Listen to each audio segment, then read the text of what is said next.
back to normal? Ah, thanks. Thanks, Sakyamuni Buddha.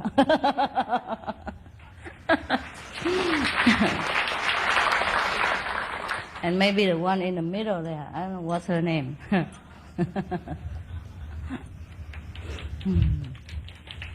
Maybe, I say maybe, huh? So don't have to believe it.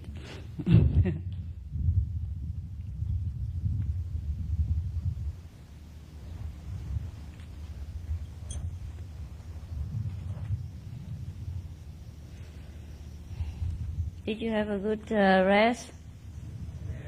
Good meal? And good meditation? Oh.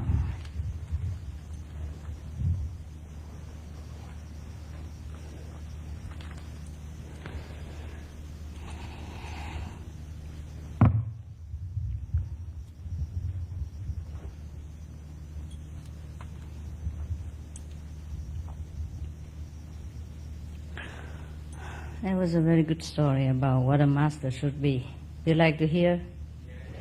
Suppose you want to be a master, listen carefully. Here is the way, the method, and the secret. Now, there was a man so holy, so pure, that even the angels were so rejoiced every time they see him. However, despite his great purity and holiness, he has no idea that he is holy and great, and that is the only problem with this guy. So he just went about his business and humbly distributing whatever good he has or whatever goodness he possesses, without even thinking about anything, just like a flower emitting beautiful fragrance without even knowing that she has fragrance. And it's like the sun diffusing all this warmth and beautiful, nourishing sun rays without ever thinking about it. So that was the way the man was. His holiness lay in this, that he forget each person's past and look at them as they were now, and at the present only. And he looked beyond each person's appearance to the very center of their being, where they were innocent and blameless, and even too ignorant to know what they were doing. And he saw nothing extraordinary about his behavior or in the way he looked at people, because it was a result of his way of life, perhaps the purity inside or the way he led his holy life. So one day the angel came to him and said, "We have been sent by God, and God have bestowed upon you favors, that whatever you wish will be given to you. So ask now." So the holy man was very speechless and was at a loss of what to wish for. Stupid man, huh? If it were you, huh? If it were me too, what could we all wish? Like a better meditation hall, perhaps. At least, so it doesn't leak when it rains. And then we don't have to move our holy cushion from one place to another and get scolded and that. And then what else could we wish for? My house, yes, the stinking paint odor would go away immediately, so that I don't cry every morning and have a hard time to put back my mascara on. And I can sleep better at night without headache, etc., etc. And that it doesn't rain so hard It rains okay, but just like sprinkle, perfume,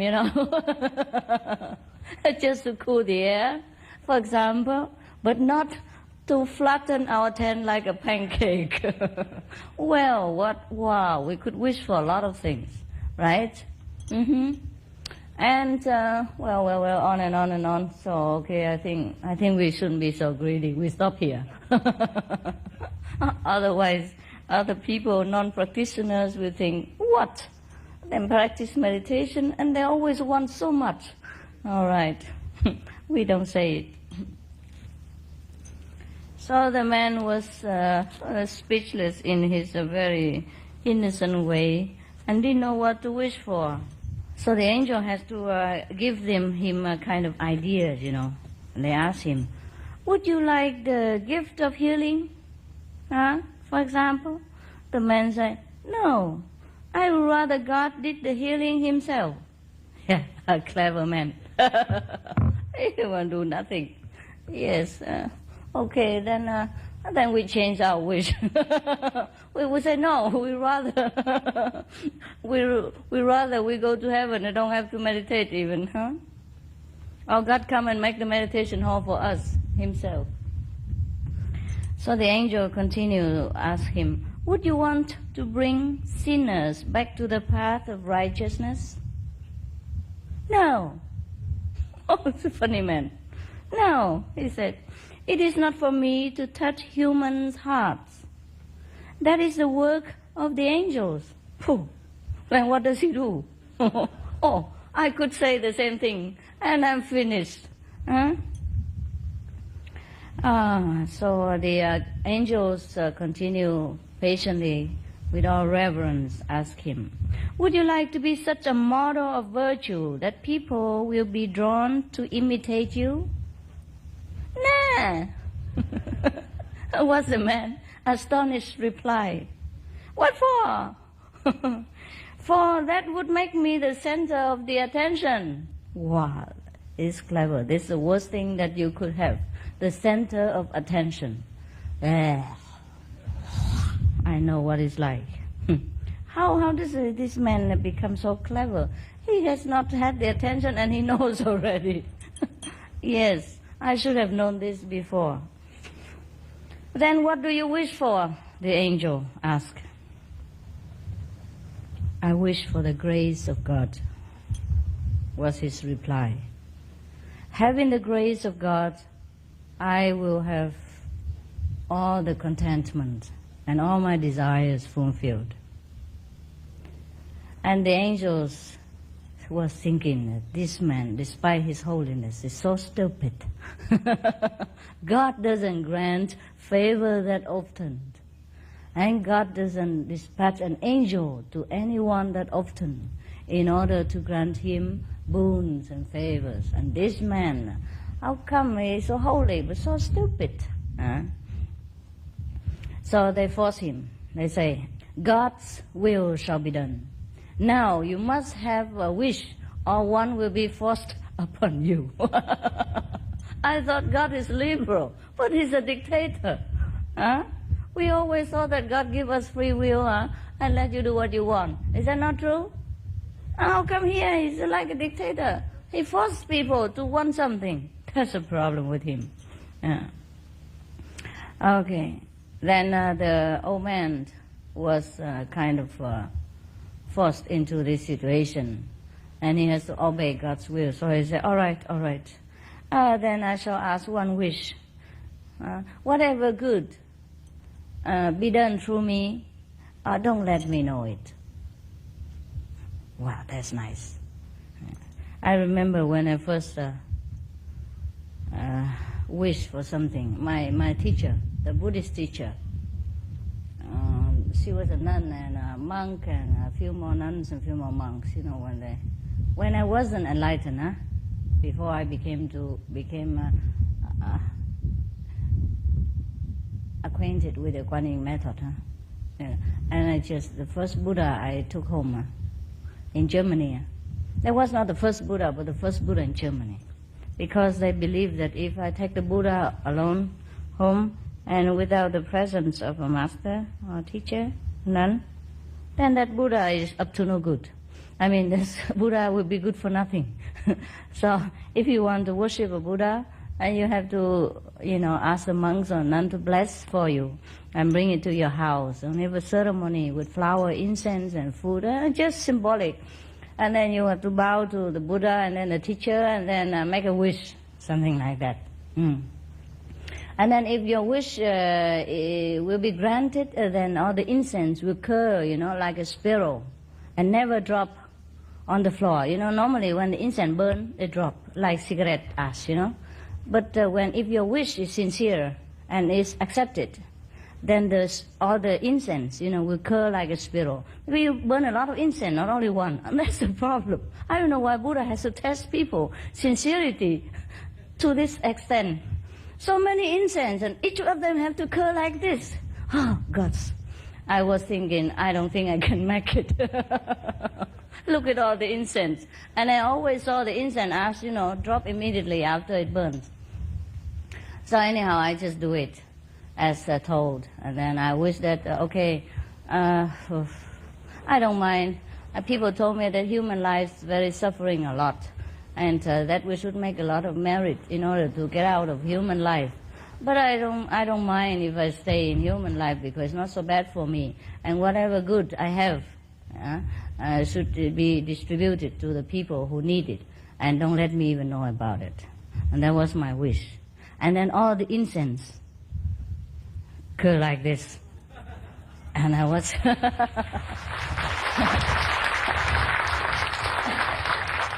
And I was thinking, my teachers, they bought a special incense for me. That was for sure. Special one, already curled. Already curled in advance. Not the spiral incense. The incense stick very straight. And they have to curl by themselves with the ash, Yes, that's how the Buddha tests the people's devotion. But I was thinking it's the blessing of my teachers. Yes, they were very holy, these people, the Buddhist nun and monk at that time. The whole family has become nuns and monks, and I think they have helped me a lot in my time in Germany, teach me a lot of things, and I think they're very holy. And due to their blessings, the incense, they are not go straight or drop or just curl it. I think they have magical power, something like that. So they were very happy for me. They think, oh, whatever you wish will come true. And I suppose not to tell them what I wish inside. I just do it alone. So today I tell you, just to let me know that I'm very good. Okay, anyhow, you don't have to believe it.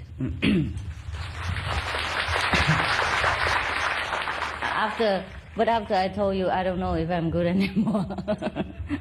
I don't know if I should tell you. It's just by the way I read this, and it reminded me of my things. At that time, I didn't practice Kuan Yin method yet, I just recite Buddhist sutra, recite the Buddhist great compassion mantra, and recite the Kuan Yin Bodhisattva name and the name of the medical Buddha and whatever. Every day I'm busy with all these thick books. Which I didn't understand half of it.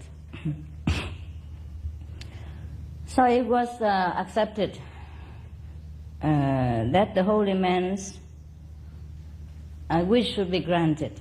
And now God has arranged, because he doesn't want, the holy man doesn't want to know whatever good done through him. So God has arranged it that his shadows will be a great blessing for anybody, or anything, anywhere that it falls upon. And the man would never know anyhow, because he will look in the front. So wherever the holy man went, this shadow will fall on the ground, and then it fertilizes the land, and it makes the rains fall where it's needed, and make the sunshine where it's not enough sun, and make the people become healed of all disease, and healed of the affliction of their souls, and make the place prosper. Mountains became green, spring and fountains also spring forth in different places. And many people who has been, weighed down with karma and bad fortunes began to look more alive and more healthy and more hopeful. And that is the benefit of the shadow of this holy man, according to God's arrangement. And all the while, the man never know anything about it, because he always look in the front and do his thing, busy with his business, and his eyes always look in the front. He doesn't know what's happening behind him through his shadow. This is the true master. Therefore, you never heard of any master who say that he knows anything about what he's doing to you. And don't be surprised. Don't be surprised. Many disciples always praise the real master for helping him, helping her, doing this, doing that, or heal their sickness, or change their misfortune, and bless their house, or do anything. But the master never know about it. And don't be surprised. And if the master say he knows, he's not a master. Maybe sometimes the master knows, through intuition, and through blessing of God that he knows once in a while. But it's not always conscious to the master about the good things that he or she does for mankind. Also, in the Buddhism, the Buddha say, the one who say he's a Buddha, he is not a Buddha. That doesn't mean that after Buddhahood, you cannot say that you have attained Buddhahood. You may say so, but that doesn't mean that you are very, very aware about it. You know what I mean? That you do something about it. Because Buddhahood has no definition.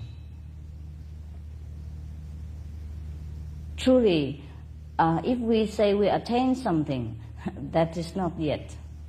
In the Diamond Sutra, the Buddhas emphasized again and again that there's nothing to attain.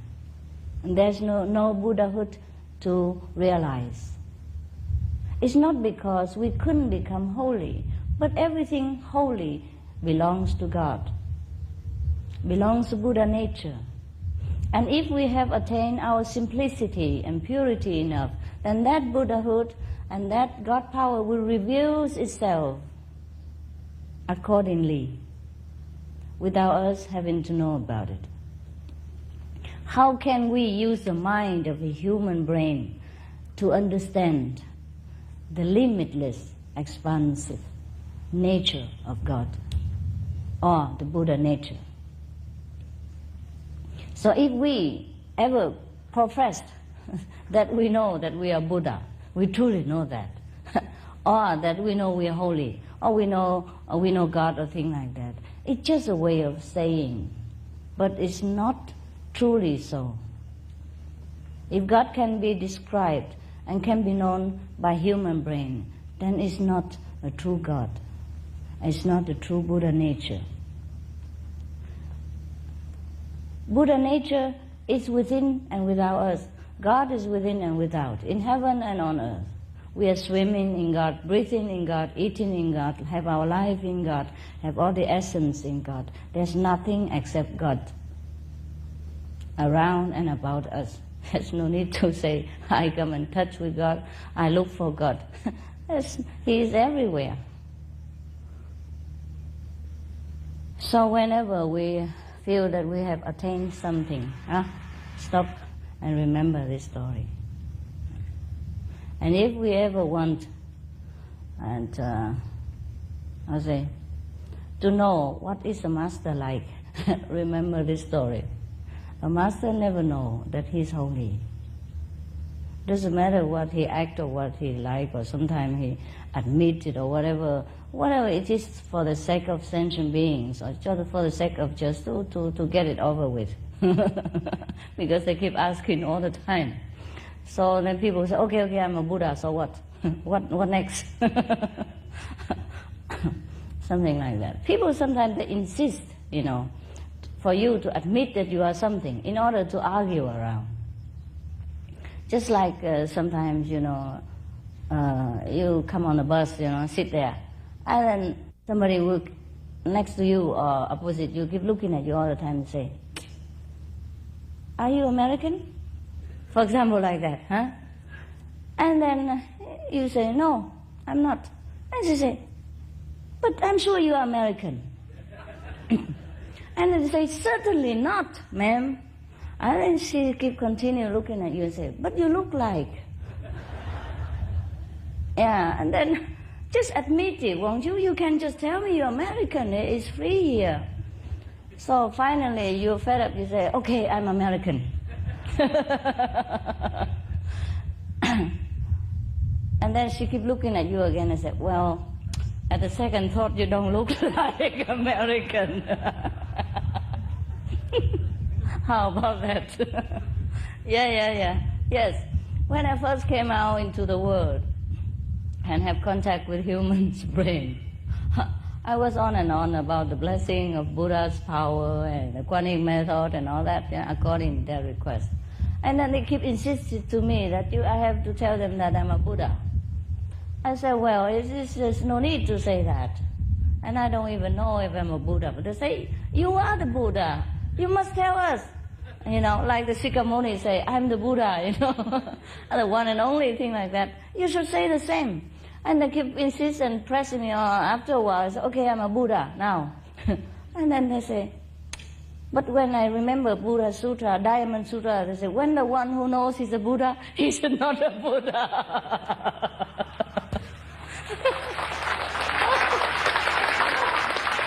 No, you tell me. Oh, we cannot win, huh? So just know yourself, huh? Or don't know yourself. Whatever you're comfortable with is okay. We cannot argue back and forth with all these human people. Human, because their brain are made this way. Just to make trouble where trouble is not. Just to ask question where question is not necessary. And to give answer when answer is not seeked. Thing like that. Always the same. So what we do is just to continue with our daily business, huh? And then do the best of our ability, according to our knowledge, according to our conscience about what a good human being should be and what we should do in this life, our duty, our daily work, huh? Just to do the things that we feel good with, that we think that we should do, and that's it. And if God is pleased with our behavior and purity, then God will grant us whatever we need or whatever is beneficial to mankind through us. So there's no need to worry about your level or whether you have attained Buddhahood or you have gone to the 9th level or not yet. I'm still on the 5th, but you've gone to the 9th already. The master is supposed to be at the 5th level, but some people think they're on the 9th. Congratulations. It's a little bit too far for us, but it's okay if he likes to go there. And according to this story, the saints don't know much about the good things that is attached to him and his shadow. Because also the people was very centered on the shadow, that they even forgot about the man. And so his wish that whatever good has been done to him should not be revealed to him has come true. God has granted him this wish. And this is exactly what the master is, according to my humble knowledge and opinion and experience. So if you want to ask me what the master is like, he's like this man. Nothing more. Whatever good's done. Okay, come on. I need it. I need your encouragement so I can go on and think that I'm good. and holy. Wow, isn't that beautiful, our surrounding now? I just come look and wow, you're praising, I have a time to look. Isn't that beautiful? Huh? Yes. Okay. If you ever want to know what the Master is like, or thank the Master for anything, it's not necessary really, because it's God power who is doing all this. So the Master is always free, naturally. It's like one of us, never have the burden to carry the holiness on his shoulders all the time, or having to take care of this holiness or of this Buddhahood so that it doesn't slip away, or that it doesn't fall down on another level or thing like that. Once you attain Buddhahood, once God is pleased with you, he does not withdraw the favor. So he will continue to have this all his life without even know about it. What for should we know? If we do good to mankind, what for should we know about it? It's mankind who are benefited. So that's the main important thing, because we want to benefit people. So if they get the benefit, doesn't matter where from or how it's done.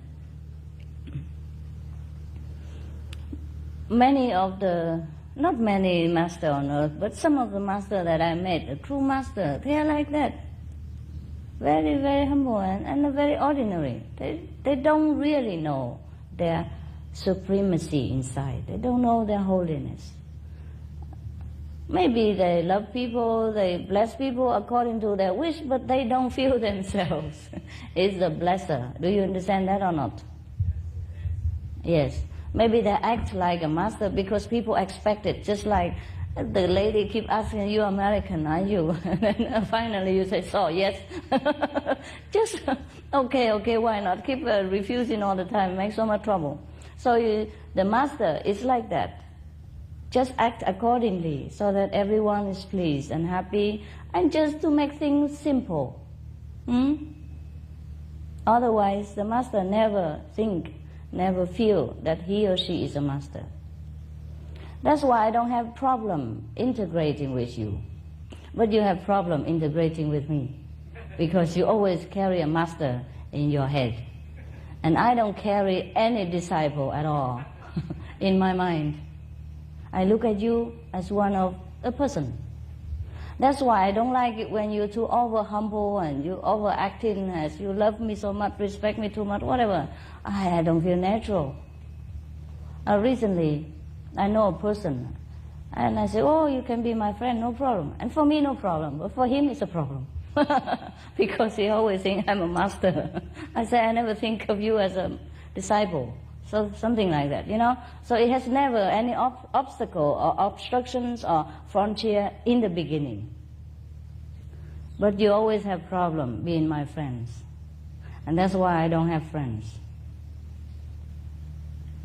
Because you put me too high. And you put me separately. And that is why we have problem communicating with each other. And that's why you always misunderstood what I tell you. Often. And that's why you don't do the thing I requested. Because you think whatever you do for me must be very special, extra special, whatever it is, and then it turns out terrible. Because you do it with the ego, with the way you think, not the way it should be done. That's why everything done for me is a mess. Always, never the way I want it. Simple and logical and common sense. They have to make so big deal about everything, and that I end up suffer. For example, the house, it's just temporary house. Okay, just put the wood together, that I have space, and I put my things protected from the rain. That's it. Yeah, because it's quickly done, and I might not live again later. So why have to paperwork and paint and all that? Make me suffer every day. Just because you think it should be done that way. I didn't request. I just request my thing put in there for me. That's all. I know that the place is temporary. I don't have it painted color or paper wall or nothing. This is not necessary. All the paint when it's new, is poison. And I have to suffer like this for at least a week or 10 days because of your good intention that often pave the road to hell. This is very impossible. That's why to be a master is such a difficult job, and such a suffering position, because people heap upon you their own opinions about what a master should be, what a master should have, what a master should like, what a master should live. That's therefore the master, it become like a prisoner in your heart. And when it's so many hearts put together, the master is finished. The worst criminal have only one solitary cell. Is that a solitary cell? But a master have thousands, 100,000, millions of solitary cells to live in. Do you understand? Because our mind is very narrow and limited. The love in our heart is a human-made. So the master have to stay there, and do what the way we think. Otherwise, we give the master hell. Like you don't expect the master to do this, you don't expect the master to wear that, you don't expect the master to speak like this, and and you give this rejecting and refusing atmosphere to the master every time in your heart. And that's how you make a master a prisoner in your frame, in your narrow walls of your mind. And that's how the master have to suffer.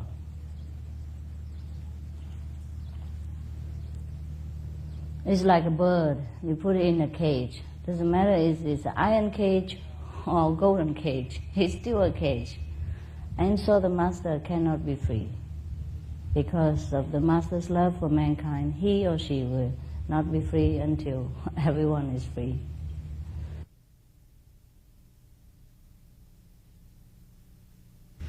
Well, it's no problem. Just so to let you know what it is like. Because you always ask me, what is like to be a master? And what would the master feel like? Or how is it? What made of? What is a master made of? The master is made of simplicity, just like every of us. Just because we complicate our life, therefore we cannot be one with the universe, and God cannot contact us. We build walls of prejudice or prejudice. I never get this. Prejudice, yes. We walls with prejudice of religious expectation, of social behavior pattern, anything to separate ourselves from the natural way of life. And that's why we could not become a master. Originally, everyone could. So as long as we still occupy ourselves with such thing as, what other people think, or what a master should be like, we can never be one. Just drop every ideas, be as a child, and then you will know what it's like. But it's better still that you don't know people and you don't go out teaching, you don't lecture and all that, because then you're finished. People will surround you with all kind of trouble, all kind of walls and frames. That is very difficult to move in your life. You still can try, but it's difficult and a lot of suffering mentally. Inside, not the outside. Outside you don't see much. If some people cut your arms or bruise your legs, people see it and sympathy with you. But if it's bruised inside, very difficult. No one knows. Okay, any special question you think of today?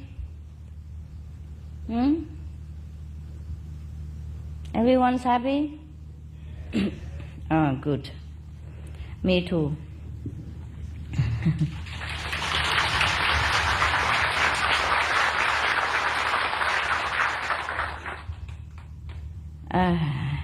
You want to hear a story of Buddha? Previously.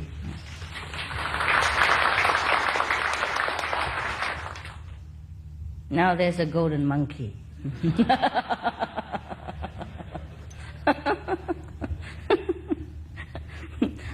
Once upon a time, when the Buddha was still in the transmigration cycle of 84,000, he was a golden monkey in the Himalayas.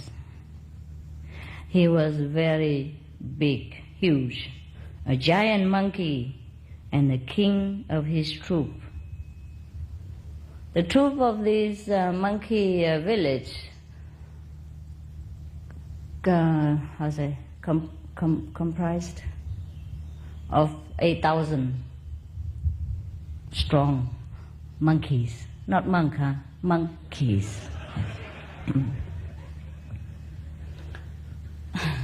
They live in the forest by the side of the Ganges River.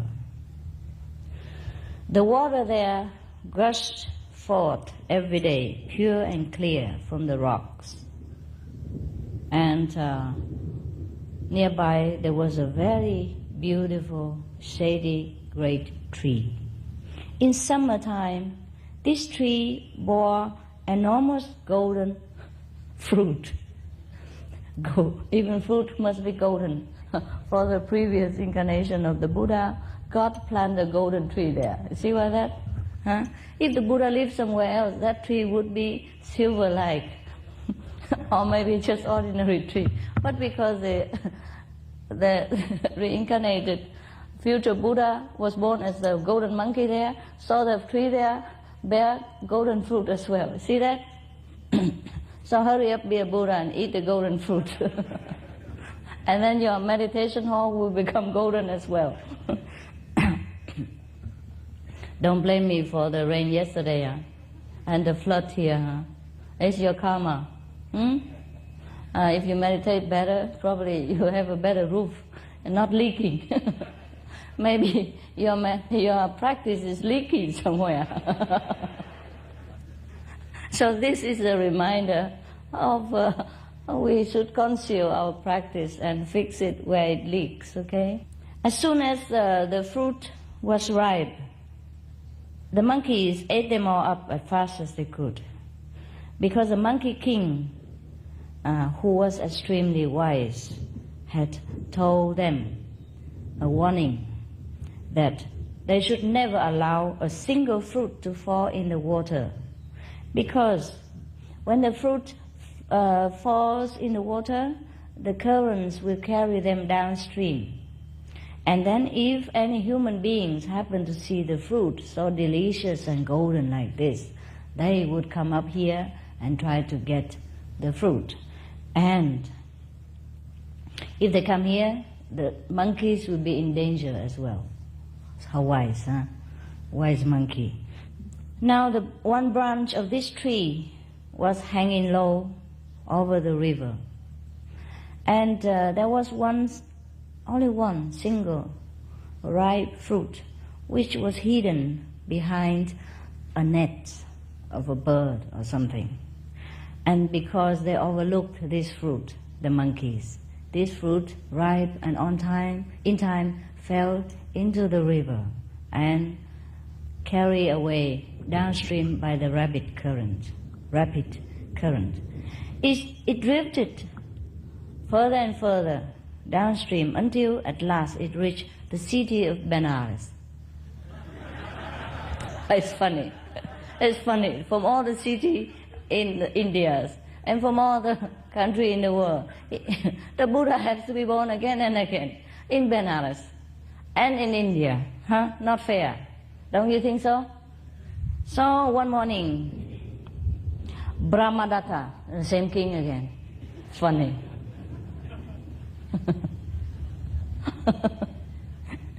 The king of Benares, he was bathing in the river. And then when he finished the bath, one of the fishermen nearby pulled a fishing net up.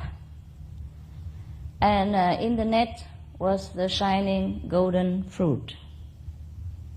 And the king was struck No, the fishermen were struck with amazement as a delicious and beautiful fruit that they have never seen before.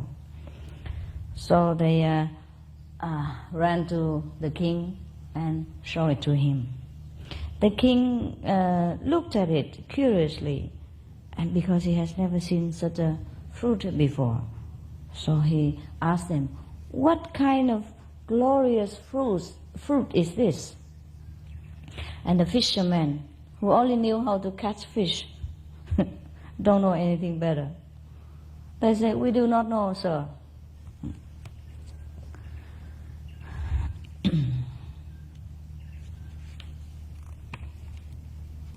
So the king called the forest keepers and asked him.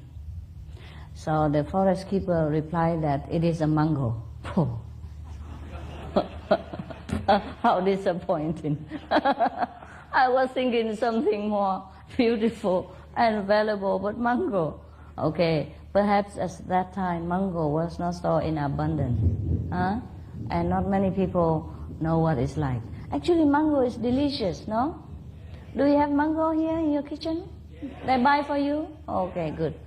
And when I was a child, mango was one of my favorite.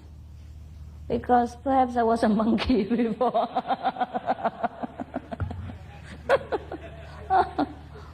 Well, I still have some hair. Don't you see? That was a leftover from the previous reincarnation, I guess.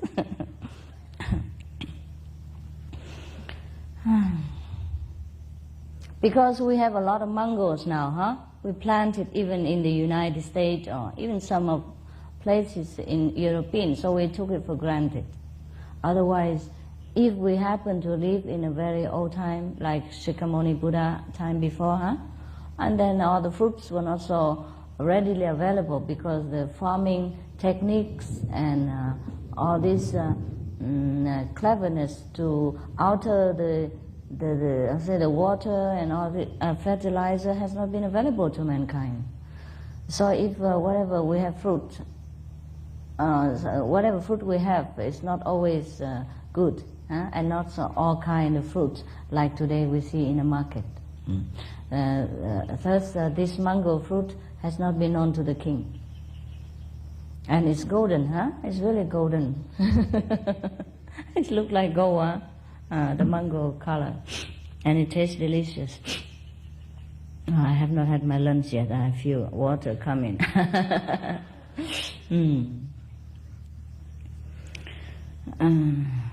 Not even breakfast.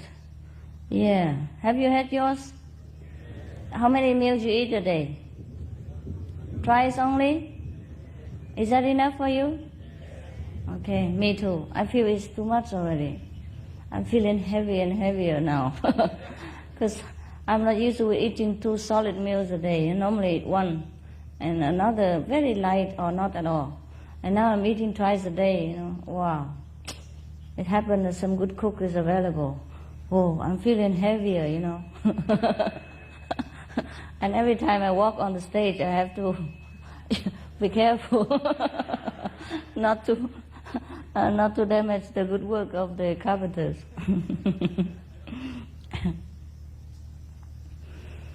So the king asked the foresters, where does it grow, this mango? The forester replied, say, Your Majesty, this fruit doesn't grow in our kingdom. This fruit tree doesn't grow in our kingdom. This fruit grows far away in the distant valleys of the Himalaya mountains. So the mango was cut, and the king tasted a slice. Then he gave the rest to his queens and ministers. They all exclaimed in wonder, Truly, this is a fruit with a divine flavor. We have never tasted the like before. Wow. Can you imagine how lucky we are nowadays? We eat 3 of them every day if we want. Yeah? And at that time, even the king of a nation can have only 1 slice of it. And never tasted before. Yes, can you imagine if we have never tasted a mango before? It must be delicious to us, I remember it tastes wonderful as I was a child. And I always like a lot of them. And there are many different kinds of mangoes, which taste even differently delicious. Do you taste all of them? Yeah, take your chance. There are a lot here.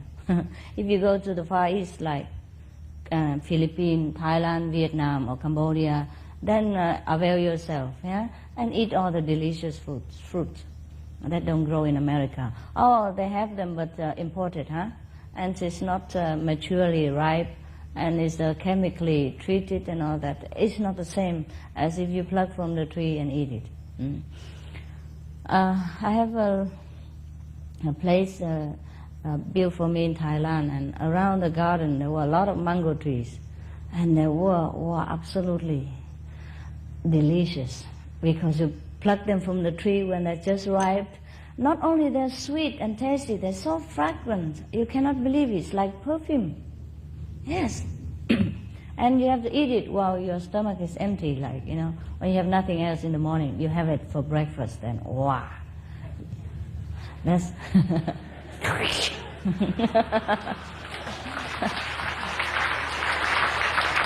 that's the reason why the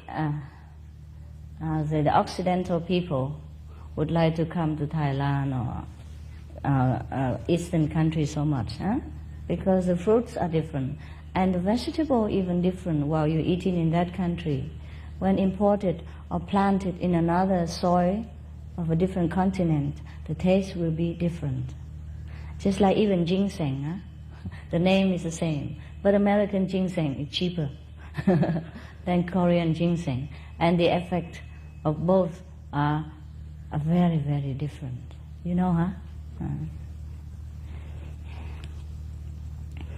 So after they ate the fruit, the delicious golden mango, the king and all the people who tasted it longed for more. If they long for enlightenment this way, would be better. And the desire of the king for the fruit grew more intense each day, until he can't bear it anymore. He couldn't sleep. He couldn't eat any other thing for thinking of the mango. He became love-stricken with the mango flavor. Now, just like everybody, every lovesick person, he has to go trying to find a way to find the beloved. So finally he decided to set out to this far distant land of the Himalayas valley to find the fruit. So they made a raft, and the king and his men sailed up the river. Wow, just for one mango tree. For one mango fruit, they risk counter currents, to go up the stream and climb the Himalaya mountain. And for the enlightenment and liberation, not many people venture to do that. Don't you think it's funny? It's strange? Yeah, people do that.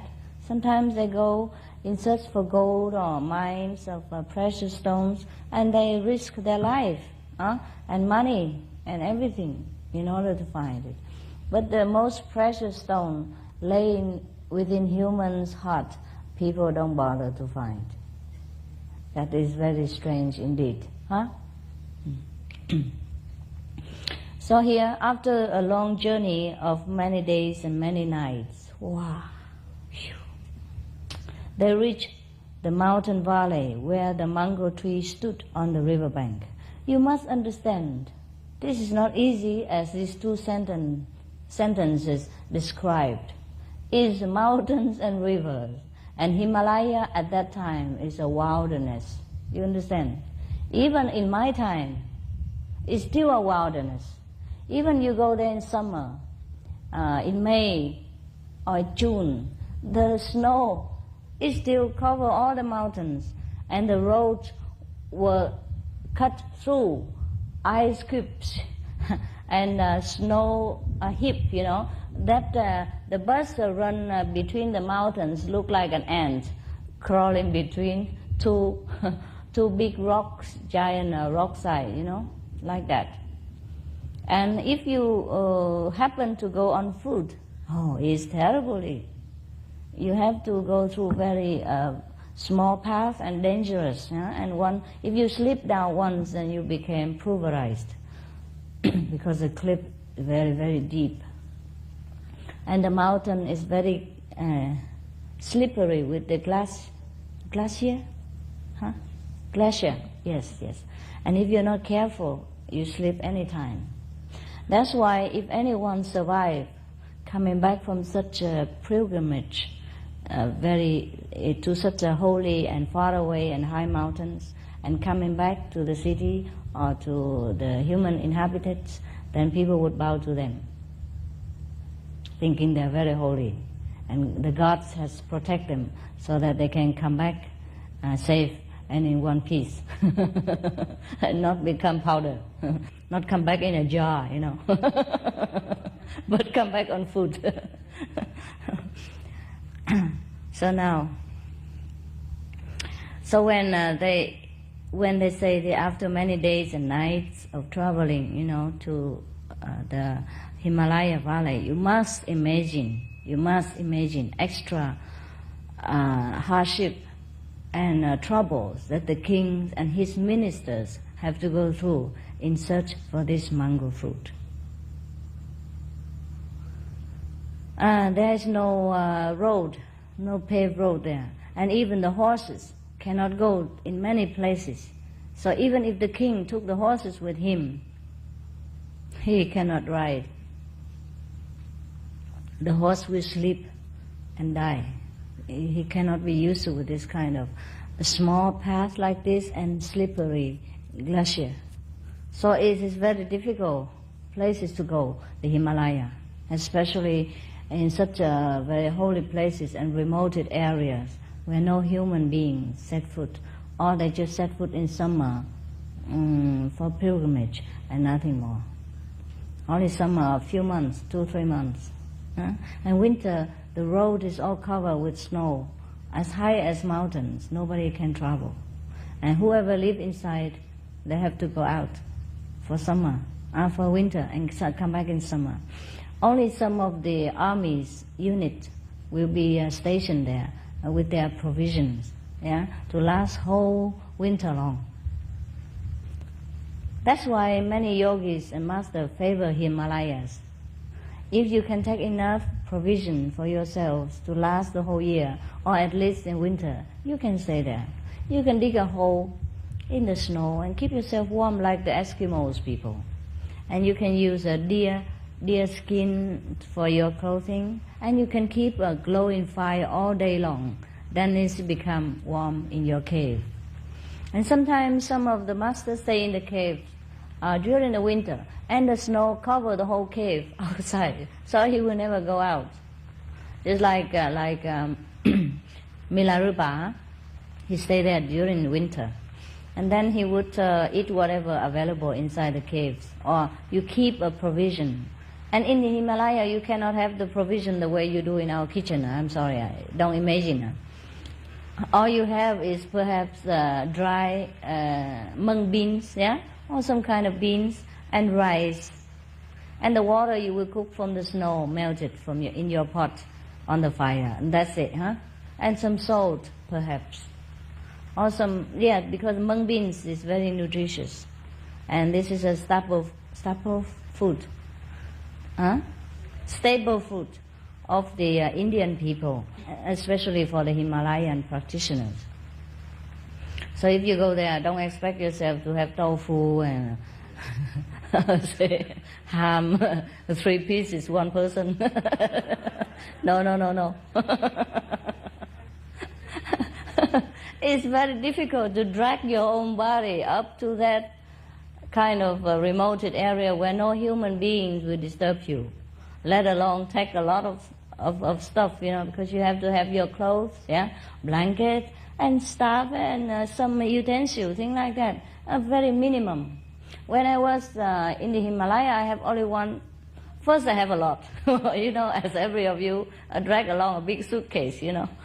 spoon, fork, chopsticks, chinaware, whatever from the kitchen, and a big sleeping bag and a lot of clothes. And as I go higher, the things become less. I can't carry. So finally, I was at the top of, not yet at the top of the Himalaya, but in a middle way, with one sleeping bag, one staff. Oh, is that right? The staff to walk with I carry the sleeping bag on top, and one pullover, very thin, cashmere, very, very, very, very, very thin, you know, like paper. And 2 pairs of clothes. 2 pairs of white, just white clothes, the way, you know, they call it Punjab-like, you know, like a tunic, yeah, long cover your behind your knees, and then the trousers. That's it, 2. I wash one and wear one. That's it. Nothing else I can carry. And all the utensils, the, you know, stainless steel cups and silver spoon, whatever, drop on the way. So I kept, originally I kept 2, and 1 spoon, 1 fork, but later on it become only 1. You know, first one like, do you have like the cup, steel cup, huh?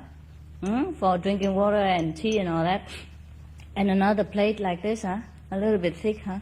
To cook chapatis and have rice and food and vegetable, yeah? But later on, I dropped that cup also, and the forks. And then I have to have that dish alone, for tea, for rice, for chapati, for cooking, for water, whatever it is. Because it's become heavier and heavier, you cannot imagine. So I have only 1 pair of sport shoes, 2 pair of socks, and 2 pair of very thin cotton clothes, that's it. And 2 pair of underwear, of course. Don't hope. Very thin too. Nothing else I can carry, yeah? Because I can't afford people to carry me on their back. Also, I don't like that. I don't like that. I don't believe going on pilgrimage and other people have to carry you. What kind of marriage? So I was determined to make the God moved, you know, with my piousness. So I walk on foot. But many Indian people, they went on horses, where, as far as the horses can go. Or have people carry on their back, or carry with the, what they call it, kind of chair? Sedan chair? No. Sequin? Huh? Sedan chair? Yeah? 4 people carry on 4 sides and you sit in the middle? Yes, yes, yes. So many people, when they see me walking around like that alone, they think I'm very holy. Yes, my clothes become holy with the time. Many holes. And my shoes have many holes too. So I consider myself, it's not very, yes, it's somewhat very holy. And because I walk alone with only 1 thin pair of clothes, you know, on, they think I'm very holy to withstand all this cold, because they bundle themselves with blanket on horseback and they have a thick pullover and all that. But I have only cotton, you know, like pyjama like, yeah, that's a walking. But it's very decent. I make it like Chinese color here, yeah, very decent and long. So when I walk like this, people think I was a very holy person, but actually it's not. When you walk, you sweat. How can you get cold? So I was sweating because the road is very difficult. It's not so, I would say, flat like here. And it's not paved with stone. Huh? You have to climb sometime on the rocks and then avoid pitfall and avoid slippery rocks. And the road is not made for high heel. And have to wear 1 pair of sport shoes only. And even that, you know, the snow, the cold with water will soak in your shoes. And so when I arrive somewhere, my feet are very swollen and stiff. And if you don't have a fire somewhere to warm yourself, then it stays like that for many days and very hurt. And I also don't have a fire. But when I see some people make fire somewhere, I just sit behind and air my clothes like this. And it's okay. I still survive, no problem. Why I talk so much about that? Okay. Just to let you know, it's truly like that in the Himalaya. Huh? It's not just they say, oh, many days, many nights journey, and then they arrive. It's not that easy, because during the journey you don't have a tea houses or restaurants or nothing like that. You have to bring everything with you.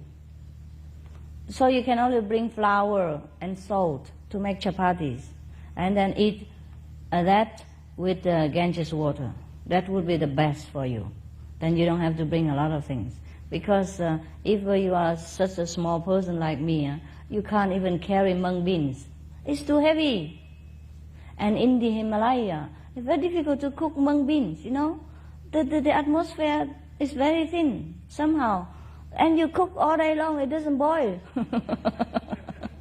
So I resort to eating raw vegetable, whatever I find in the Himalaya while I was there. Sometimes, not all the time. And sometimes in some other places you will find food style, you know, but very limitless.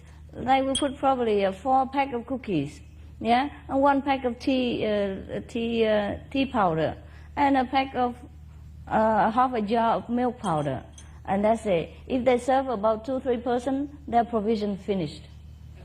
That is a supermarket in Himalaya.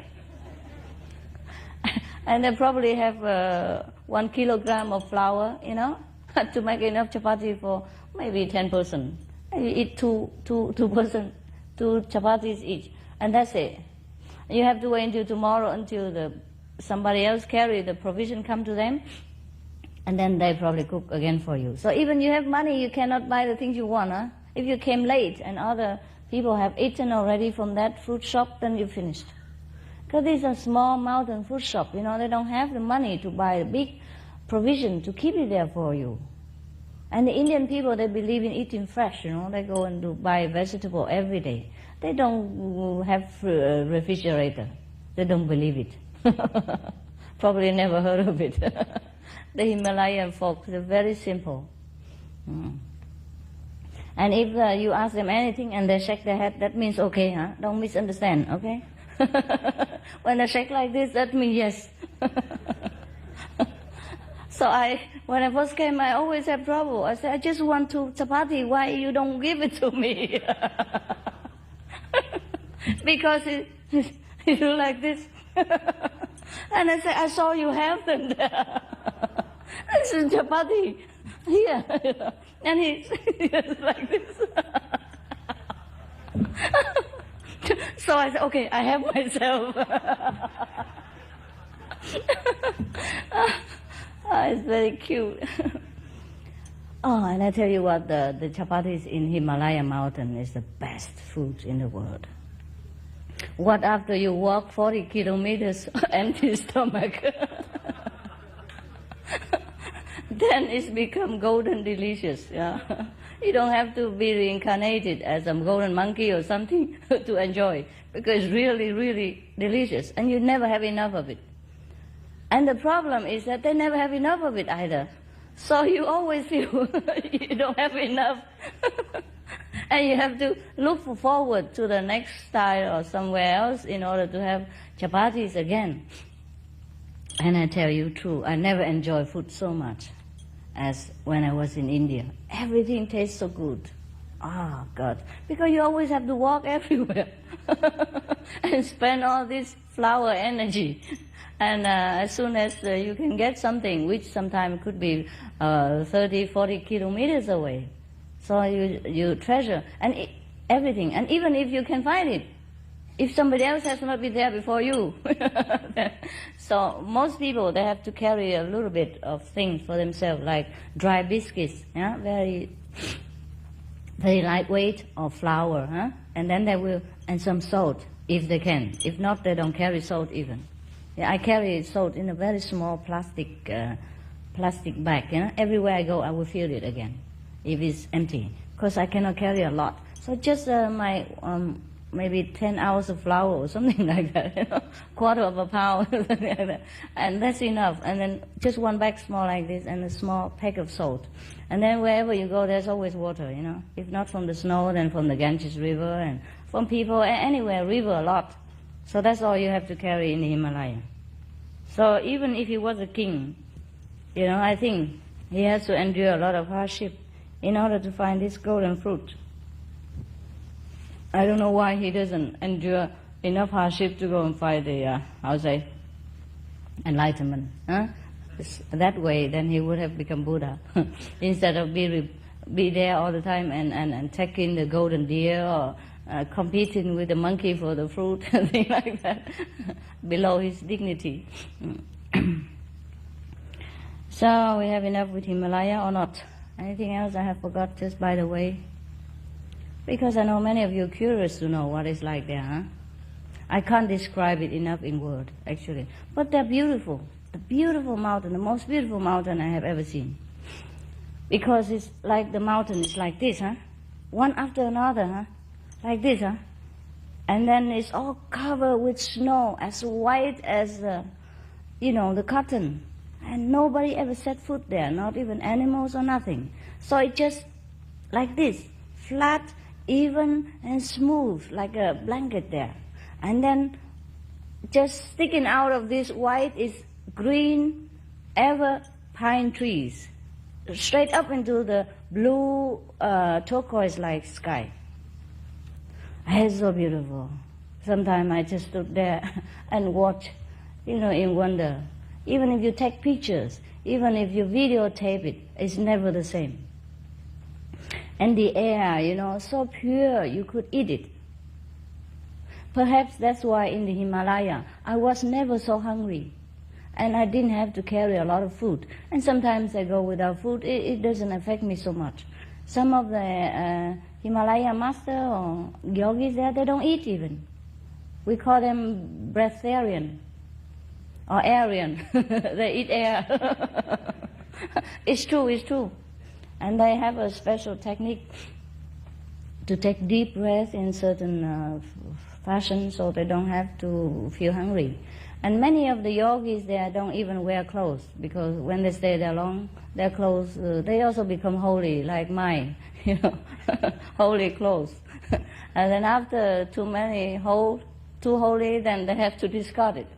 And then they have to develop tumor heat. Is it tumor? Huh? I think Tibetan word for the solar plexus heat. Huh?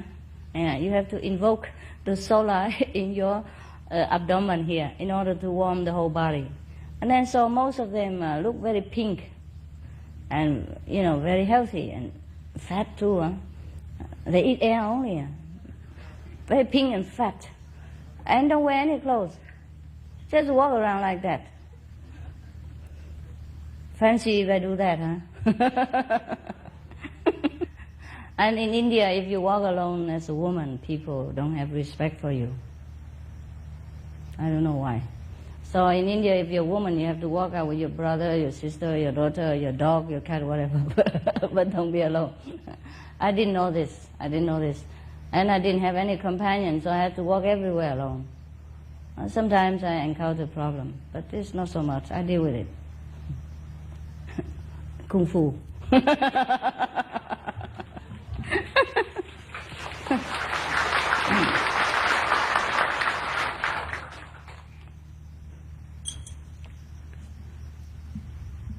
Okay.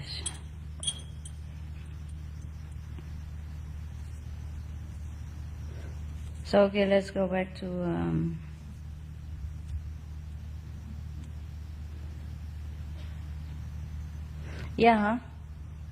truly, if you have to go alone, be prepared, learn some karate or something. I'm not joking. Because some men in India are very rough, especially mountain. When you walk alone, they don't know what you're up to. So one day I was meditating, and then there was a man come and just touch my, talking to me in India, I don't understand. So I tell him, get out, I meditate. And he's still going to touch my cheek like this. So I keep telling them in English, say, no, out. He didn't understand, or he tried not to. So I just give him a, a blessing from one cheek.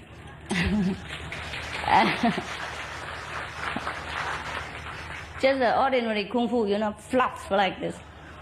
And then he still was hang around, so I give him another. Or Jesus say, if a man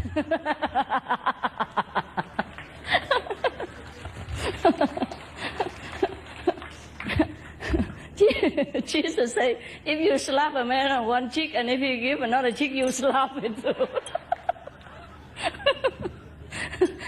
So I practice what I learned. A good disciple of Jesus. So after the second kung fu slap, he understood and he left.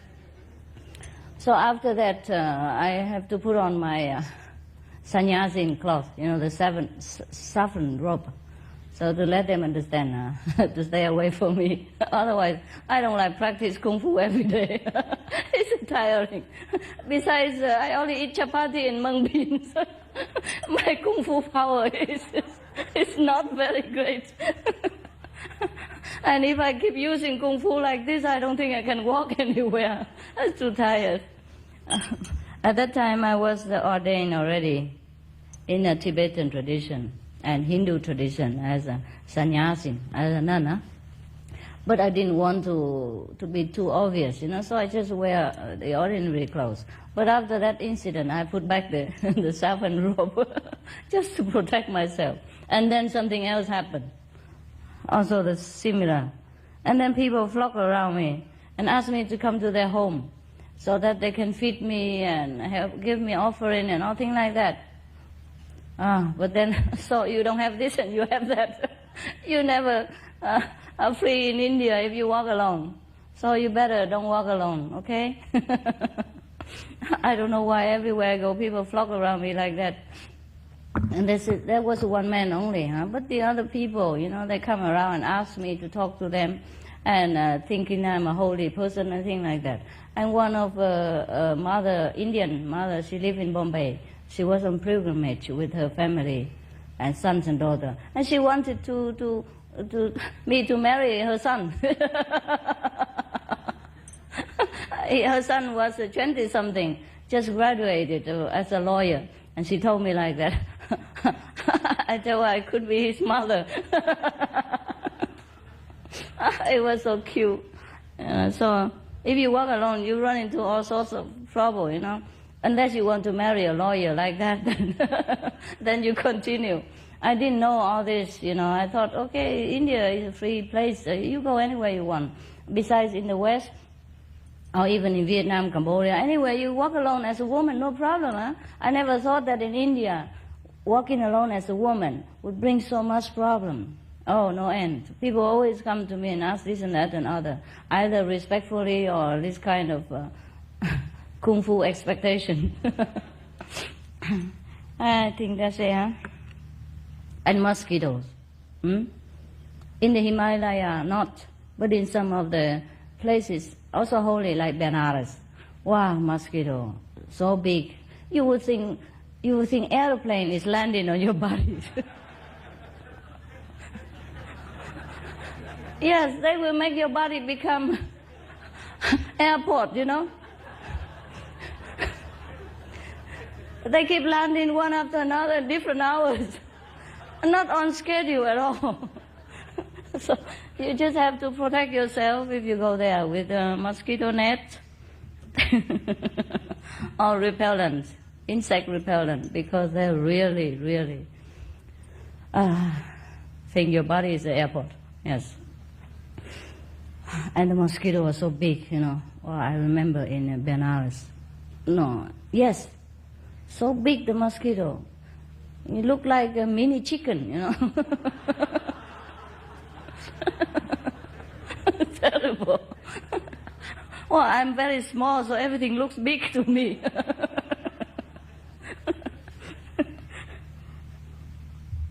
And it's not easy to buy insect repellent anywhere you want to go, you know.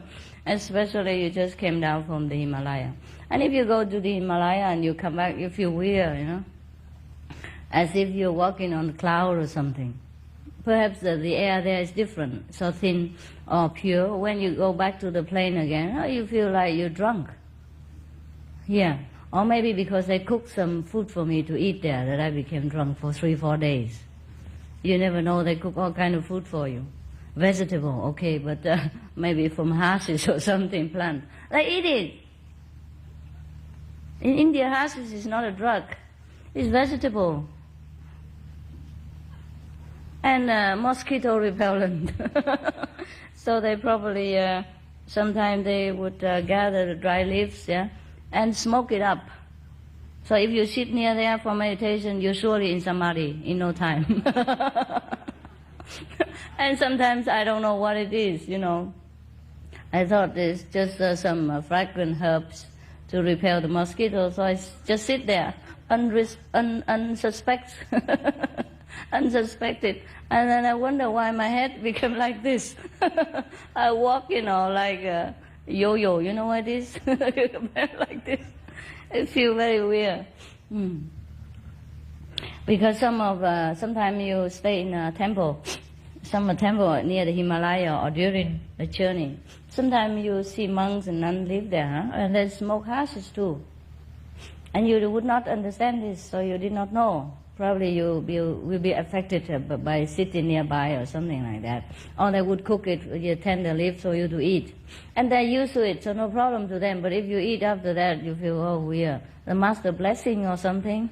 You feel dizzy, yeah?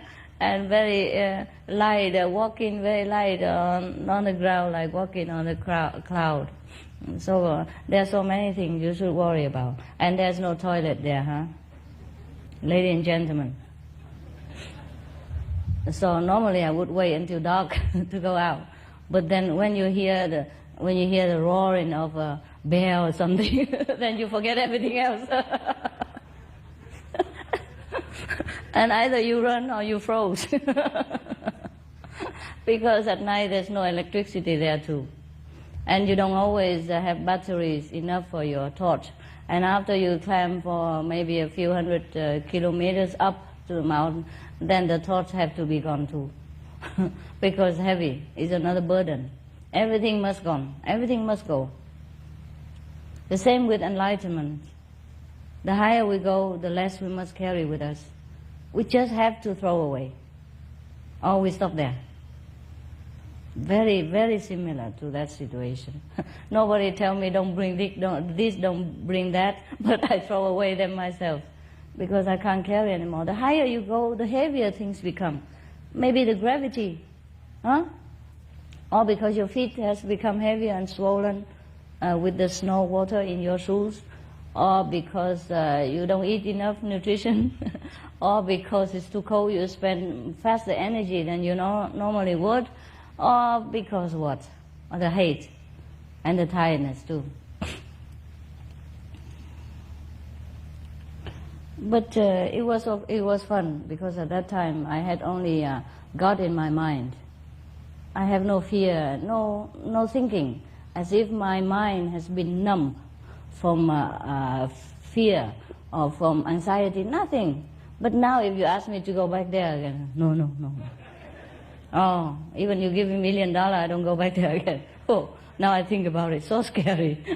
I must be blind and deaf in order to go there alone and walk many miles like that, alone in a mountain, in search for masters or God's blessing or what. Every holy places in India, if I could make it, I go there.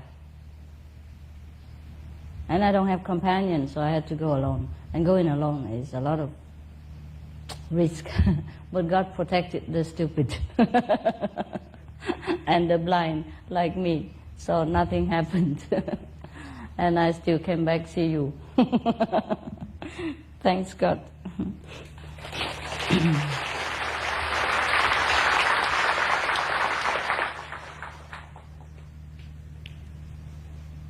So if you complain about a tent here, huh?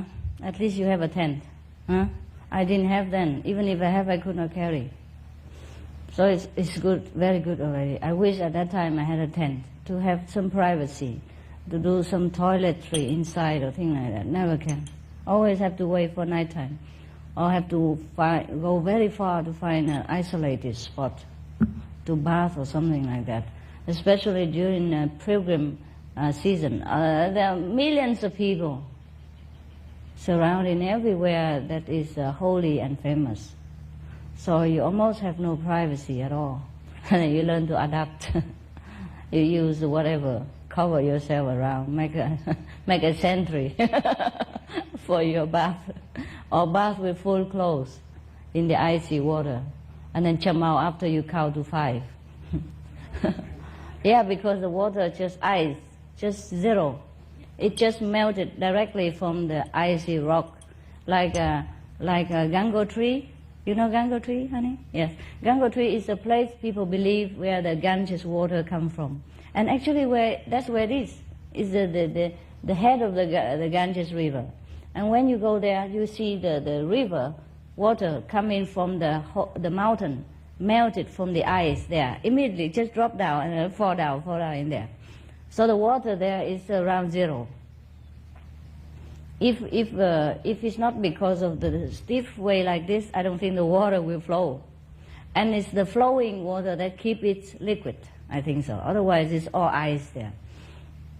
Because of the slanted shape, you know, from the mountain up to the plain, so the water will fall down. And whenever the sun come out a little bit, the water will melt, and that's what makes the river, Ganges River. So there, people came and bathed to cleanse their sin. So I believe my sins were also cleansed because I bathed there too. But I count to 5 and jump out.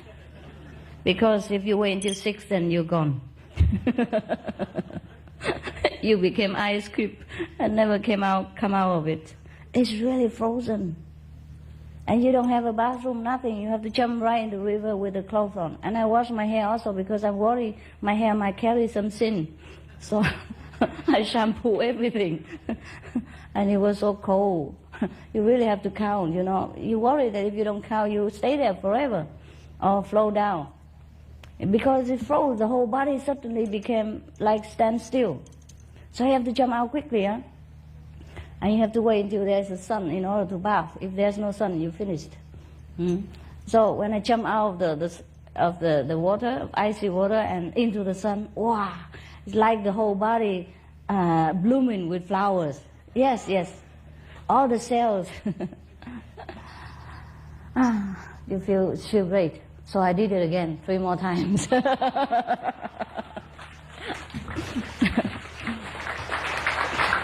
Just to make sure that all the sins have been washed away. I never know how much sins I have, so I just wash them all, head and toes. Most Indian people, they don't dare do that. I don't see them jump into that water. They probably do that downstream, where it's warm in the plain, you know, like Harvard or Benares, where it's warmer in the plain down there, but not on the top of the Himalaya mountain where the Ganges river originates, because it's really cold there. All over the place are snow mountain and snow very high, you know. And then only there is the water. And in May, the sun there comes the sun, and you already rely on that. And then if you wash there, it's too cold. So all they do is just dip water, you know, and splash it on their body. Some places or in face, and then they do something, you know, and invoke the name of God and just splash a few drops on their head or drink it. Just symbolic. Yeah? And they believe their sins are washed already. Maybe it is true because they have to walk a long way from the cities and endure a lot of hardship and risk in order to get there. So maybe if they are so sincere like that, their sins will be also washed away somewhat. With their own purity and sincerity have touched God's power, I think. I think it helps. Because you feel very good there. At least in the Himalaya, there's no contamination of thought. When you're there, you feel pure and blissful, because the air is full of blessing, full of people's sincerity, and full of positive prayers. There's nothing but praise for God in such places. No negative thinking, nothing but sincerity and pure devotion. So even if you are not very attached to any particular place like Himalaya, but you feel good there. Feel really good. Okay. But I was sad too. One time when I saw the people walking there barefooted, some of the laborers who carry people, and they don't have shoes. And sometimes they carry shoes, but their shoes were broken, and their feet are blistered and bleeding. Oh, and I was so mad at God. At that time, I said, why you make so much trouble for human beings like this? What's the use of coming here worshipping you and people have to suffer like this? And I was really very hurt, you know. So I walked down the mountain crying. And then I was crying. And then when I came down the hill, and there was a monk who pitched his tent there. My Indian tent are very simple, just a roof with a plastic sheet. That's it, made by the branches nearby, and they put a plastic sheet on it, and then they make a fire in the corner, and they put a blanket in another corner, and they put a Shiva or whatever image on that bed, and on top of the bed, and that's it. That's their tent. And during pilgrim season, many monks would pitch their tent like that, the hut. Yeah, their hut along the pilgrimage road. So the pilgrim people would give them alms, yeah, money or whatever, and then they buy a necessity. And the fire will keep them warm, and the mosquito don't grow there because it's too cold. And so like that, they live like that. So when I went down the mountain crying, and I saw a monk in his hut, so I stopped by and give him some alms, like everybody else, some money. And he said, oh, where are you going and all that? We're talking, and I said, well, I went to, just now I went to, I don't know, somewhere else, not Gangotri, somewhere else. It's also as holy and famous to the Indian pilgrim. Yamno trees, or something like that, yes. I was crying and I coming down. And he said, why are you crying like that? He called me child. Oh, child, why are you crying like that? He speak in a Indian language, you know. Child, why are you crying like that? So I told him the reason. I told him that I nearly lost my faith in God because he seems to make so much trouble for people. For my brothers and sisters, I see them walking in the ice, very slippery ice, and bare feet like this, or bleeding feet, and try to earn some money from the pilgrim. And I don't like what I saw. And I wonder why God is so cruel like this at that time, you know. So the monk said, I say, why people pray to God and He doesn't come to them? So he said, only one sentence. He said, God comes only at the last minute. And up to now, I still don't understand what he's talking about. But that comforted me, huh? And then he explained to me that, oh, you don't know, these people are not ordinary people, huh? They vow to come down as laborers to carry people to God. And that's very good for them. You should not feel sorry. And then I was enlightened. Oh, I feel good. I feel very good. And I said, how about the horses? The horses also endure so much hardship to carry people to such and such a holy shrine. He said, why, yes, these are also holy beings. They incarnated as horses. Oh, he was very positive. And then he said, no, come sit down, my child, have some food. Yeah, and he gave me some prasad, you know, blessed food, sweet, you know, and I was very happy because I have some sweet, and it's okay. And so after I pay respect to him, I just went down the mountain and felt better. And then when I went down into the temple, and they also treated me so nice, and later they give me an ordination name in Hindu. Mandakini? Mandakini Giri, something like that. There's a river called Mandakini. Huh? Mandakini, yes. Because I was there near the river Mandakini, sitting there. And there was temple monks inside there, and later they ordained me into Hindu. give me a name called Mandakini. Mandakini is my name, and Giri is their traditional lineage. Came from whatever Giri, I don't know. Must be a very great monk, you know. The lineage is called Giri. And my name is Mandakini, but I almost forgot about it. And I was sitting there in the river, just because before that I also talked to them, other monks, and he listened to the conversation about me feeling very sad, you know. And, but I felt already better, yeah. And when I went to the river, I saw too many people there, so I went to the temple, and I saw many people there, so I went to the river and sat next to the river, thinking, and sit like this. And so many people surround me and said, "Don't do anything silly, will you?"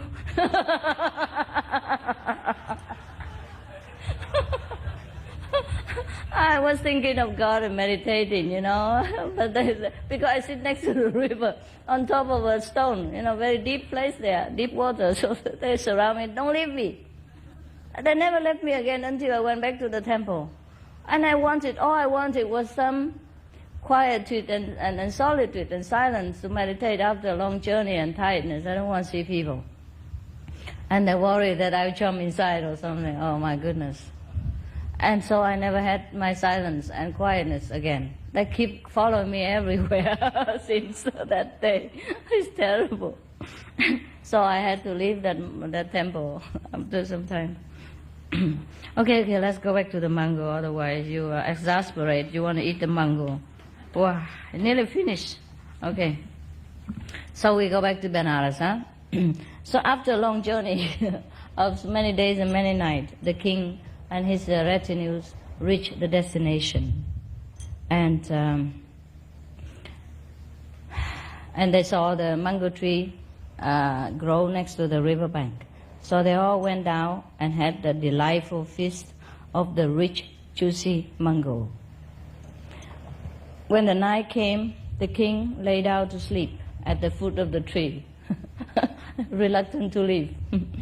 And they made a lot of blazing fires around to keep the beasts away.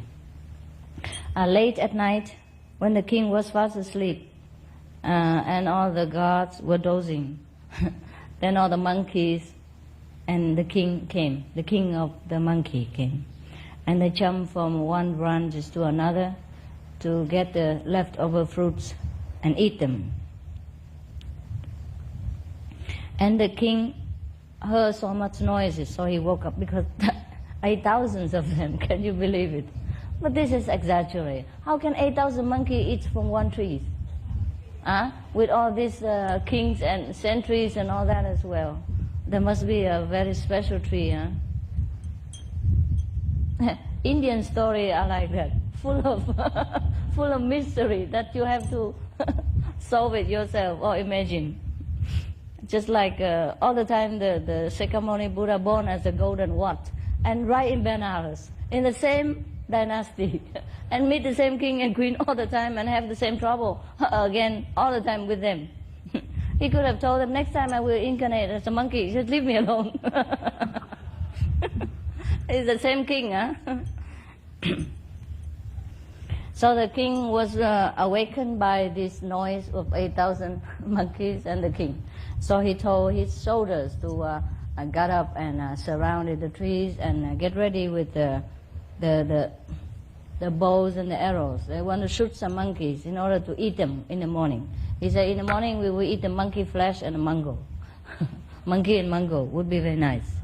He said like that.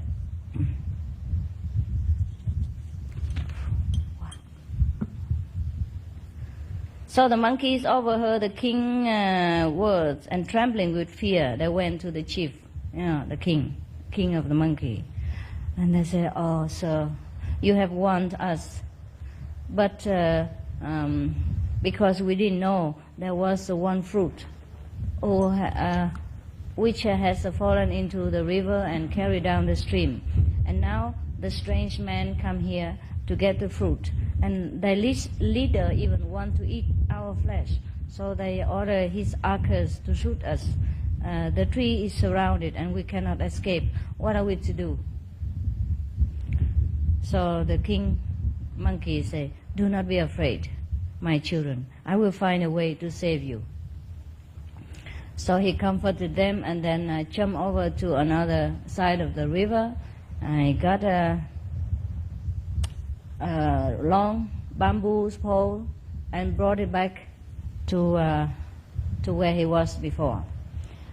He was thinking the pole was measured long enough so that he can tie it on his waist and then make a bridge from there to the other branch of other Ganges river bank, so that they don't have to, they can escape from the tree to the other side, so no problem. But he miscalculated somewhat, and the bamboo pole was a little bit short, so he could not rely on the bamboos alone. So he has to bend his whole body, hold it onto the trees, and using his back to make up for the shortage of the bamboo pole. So all the monkey, he tells them to jump on top of his head, on his back, and then walk on his back and walk toward the bamboo pole and go to the other side.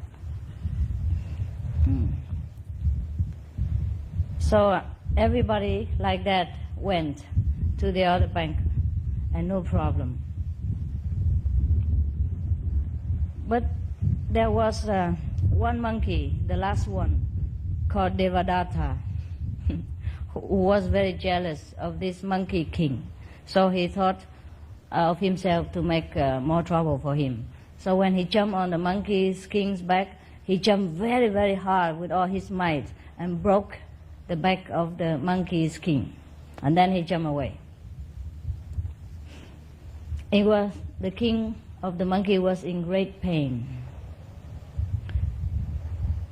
and he fell in the river.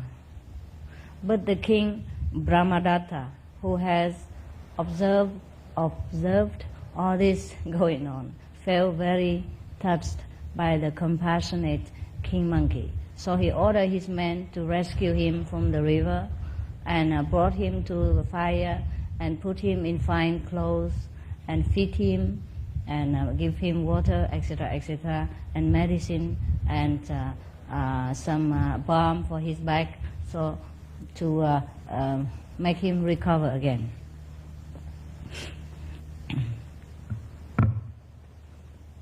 And then he will ask him, when the chief of the monkey regained consciousness, "You made a bridge of your body for the monkeys to cross. In doing so, you have given your life. What are you to them, and what are they to you, O great monkey?" The dying monkey replied, "Oh, your majesty, they were my children, and I was their chief and guide. They loved and trusted me. I do not grieve to leave this world, because I have gained my subjects' freedom. If you would rule well, remember that the happiness and welfare of your people must always come first." Saying this, the monkey chief closed his eyes and died peacefully. King Brahmadatta ordered that the dead monkey be given the funeral honors of a king. A shrine was erected at the place of cremation. Torches were burnt there, and offering of incense and flowers were made. When the king returned to Benares, he built another shrine in honor of the monkey chief and commanded all his subjects to pay homage to the memory of so brave an animal. All his life he remembered the last words of the monkey chief and ruled his people wisely and well. Finished.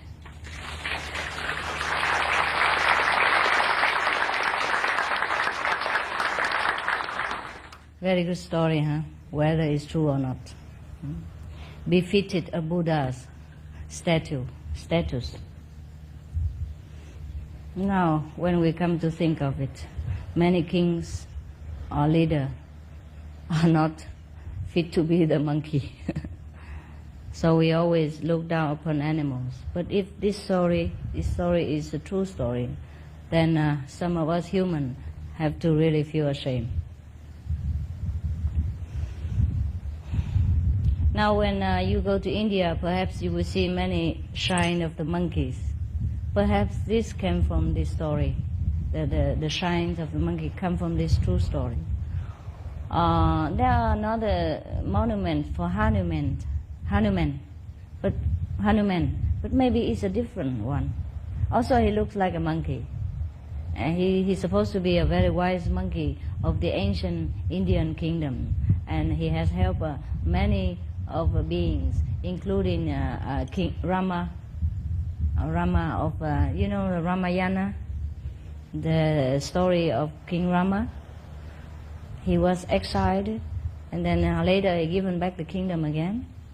He defeated many demons with the help of Hanuman.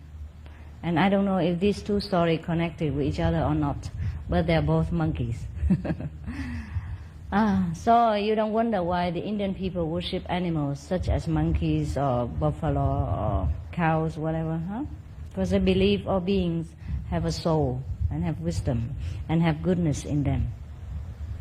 And even in modern time, it's proved to be so, huh? Through some of the story we see in the press, yeah, about animals rescuing human beings or their own kind, etc., etc., or do so many extraordinary things, benefiting others and humankind and themselves. And this should be enough for us to learn to respect animals and protect them and love them. All right, thank you for your loving attention.